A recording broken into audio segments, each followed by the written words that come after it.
আত্রাইয়ে প্রধান শিক্ষকের মাসিক সমন্বয় সভা অনুষ্ঠিত। নওগাঁ জেলার প্রতিনিধি কামাল উদ্দিন টগরের তথ্যচিত্রে বিস্তারিত। নওগাঁর আত্রাই উপজেলা প্রাথমিক বিদ্যালয়ের প্রধান শিক্ষকের মাসিক সমন্বয় সভা অনুষ্ঠিত হয়েছে। বৃহস্পতিবার 14 নভেম্বর সকালে উপজেলা পরিষদ সভাকক্ষে মাসিক সমন্বয় সভা অনুষ্ঠিত হয়েছে। আত্রাই উপজেলা শিক্ষা অফিসারের আয়োজনে অনুষ্ঠিত সভায় সভাপতিত্ব করেন উপজেলা শিক্ষা অফিসার মাজহারুল ইসলাম। অনুষ্ঠানে প্রধান অতিথি হিসেবে উপস্থিত ছিলেন উপজেলা নির্বাহী অফিসার মোহাম্মদ কামাল হোসেন। বিশেষ অতিথি হিসেবে উপস্থিত ছিলেন উপজেলা সহকারী কমিশনার ভূমি সিথিয়া হোসেন।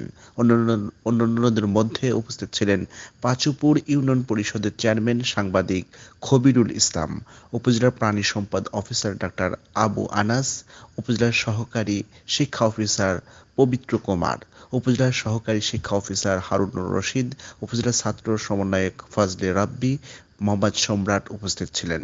অনুষ্ঠানটি সঞ্চালনা করেন উপজেলার সহকারী শিক্ষা অফিসার তারিকুল ইসলাম।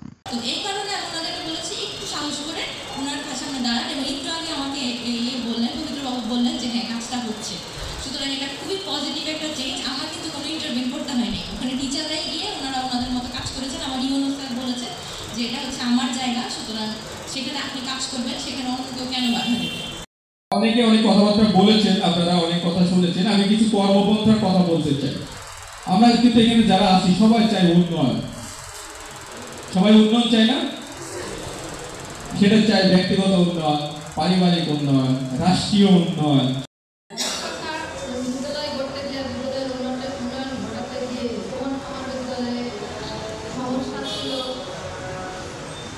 বিদ্যালয় মাঠ